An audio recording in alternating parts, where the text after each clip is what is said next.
अस्सलाम वालेकुम guys, I hope आप लोग सब ठीक ठाक हो, मज़े में हो, फर्स्ट क्लास हो।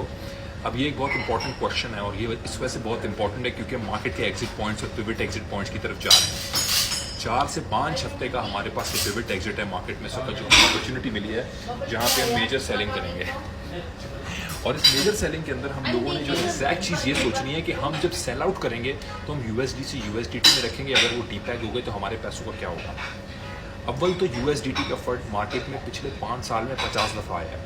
USDC का फंड हो, USDT का फंड हो या स्टेबल कॉइन्स का फंड हो, लेकिन USDT ने 2022 का बॉटम, 2023 का बॉटम, FTX का कोलैप्स क्राइसिस, उसके बाद का डंप, रिसेंट जो ट्रम्प डंप आया है, ये सब देखा है।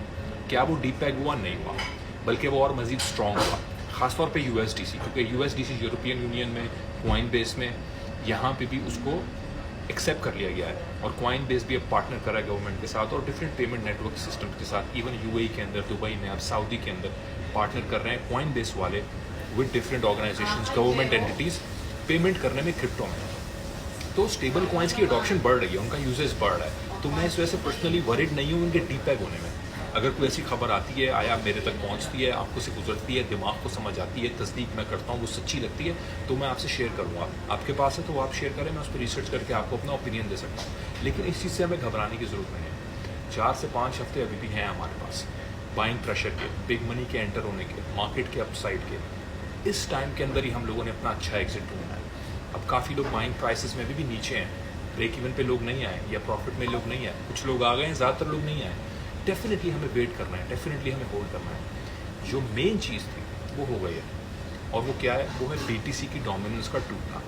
BTC की डोमिनेंस अब टूट चुकी है, नीचे की तरफ आई है, थोड़ी बहुत अपनी सपोर्ट पकड़ेगी और दोबारा अपनी सपोर्ट को कंफर्म करेंगे और यहाँ से ऊपर की तरफ रैली लेंगे। इस वक्त मार्केट का ये सिनारियो है। मार्केट इस वक्त जो प्री दिसंबर टाइम था ना, नवंबर के एंड का, mid November and and November last year 2024, जहाँ पे मार्केट्स सपोर्ट्स को कंफर्म कर रही थी रैली से पहले, मार्केट से वक्त वहीं पे है। इंटेंसिटी ऑफ द रैली ज़्यादा हो सकती है और उसकी वजह है डोमिनेंस का टूटना, उसकी वजह है मैक्रो क्लैरिटी का आना, चाहे वो टैरिफ की मद में हो, US चाइना की, चाहे वो क्वांटिटेटिव ईजिंग की मद में हो। इन्फ्लेशन का डेटा कल CPI का वो भी फेवरेबल आ गया।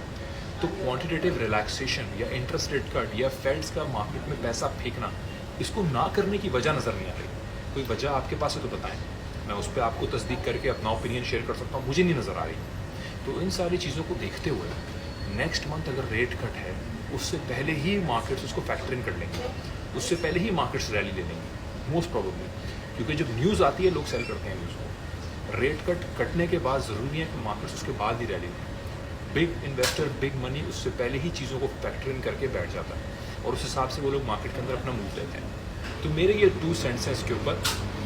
मज़ीद मैं आप लोगों को बताऊँ, कुछ चीज़ें हैं, 2 चीज़ें आप लोगों से मज़ीद शेयर करनी है मार्केट के हवाले से, मैक्रो के हवाले से। फ़िलहाल तक इतना ही। थैंक यू सो मच, जज़ाकल्लाह।